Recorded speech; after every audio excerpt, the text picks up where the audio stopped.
क्या आप तैयार हैं आज एक नया चैलेंज लेने के लिए? जी हाँ, तो पिछले हमने 4 वीडियो में बहुत सारे पॉइंट्स को समझा कि हम अपने निश, अपने टैलेंट, अपने स्किल को अगर बढ़ाना चाहते हैं, एक ऑनलाइन प्लेटफॉर्म पर जाना चाहते हैं, तो हमें क्या क्या चीज़ें रोकती हैं और क्या करना चाहिए, क्या होना चाहिए। तो आज अब हम देखेंगे हमारे लिए बहुत बड़ा चैलेंज है। तो जब हम चैलेंज बोलते हैं तो क्या चैलेंज सुनकर डर जाना चाहिए या उसे लेना चाहिए? जी हाँ, चैलेंज जब हम एक्सेप्ट करते हैं तो वो हमें ब्रेक थ्रू देता है। मीन्स उस एरिया में हमें कुछ आत्मविश्वास, कॉन्फिडेंस लेवल हमारा बढ़ जाता है। और चैलेंज लेना इजी बात नहीं है। तो चैलेंज लेने के लिए सबसे पहले क्या करना होगा?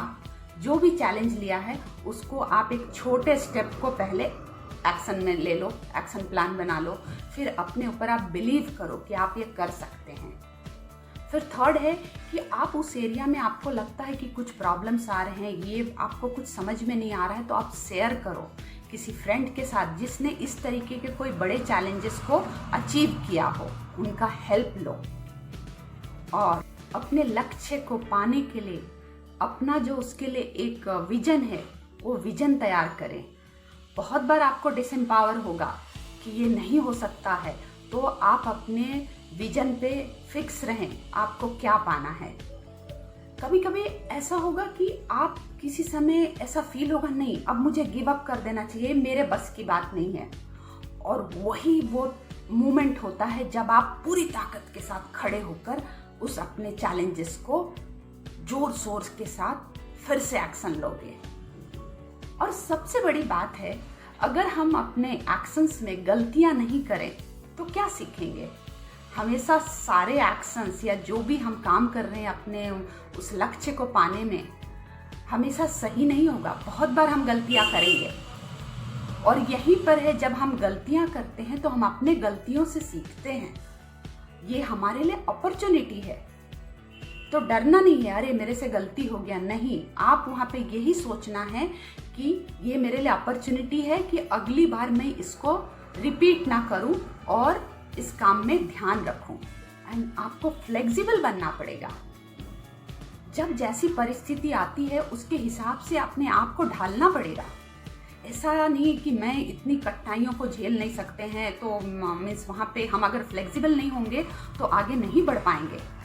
अपने ऊपर आत्मविश्वास रखते हुए, फ्लेक्सिबल होते हुए अपने लक्ष्य को पाने के लिए आप फोकस रहना पड़ेगा।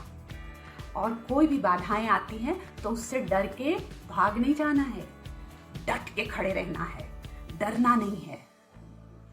बहुत बड़ी बड़ी बाधाएं आएंगी, ये तैयारी रखना है, क्योंकि आपका लक्ष्य उतना बड़ा है तो बाधाएं भी उस वैसे ही आएंगी। आप कोई छोटा काम नहीं करने जा रहे हो।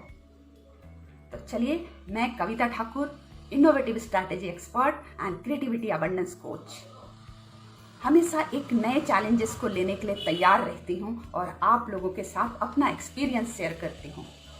आज जो मैं ऑनलाइन के फील्ड में 2004 से टिकी हुई हूँ एक बहुत अच्छे कम्युनिटी के साथ, तो ये था जो मैंने गिव अप नहीं किया। मेरे सामने भी बहुत सारे बैरियर आए, बहुत सारी बाधाएं आई, लेकिन हर एक को मैं पार करती हुई अपने लक्ष्य को मैंने हासिल किया। और आज मैं उस मुकाम पे हूँ कि मैं मेरे लक्ष्य को एक नए मुकाम पर लेकर जा रही हूँ। तो यहाँ पर मैं उसका ही प्रैक्टिस करती हूँ कि अपने आप को और अपग्रेड कैसे करूँ। तो क्या आप तैयार हैं? तो आइए मेरे साथ इस लक्ष्य को पाने में, इस रेस में शामिल हो जाइए और मेरे साथ बोले, वाह क्या बात है, हमें तो अपना मुकाम हासिल करके ही रहना है।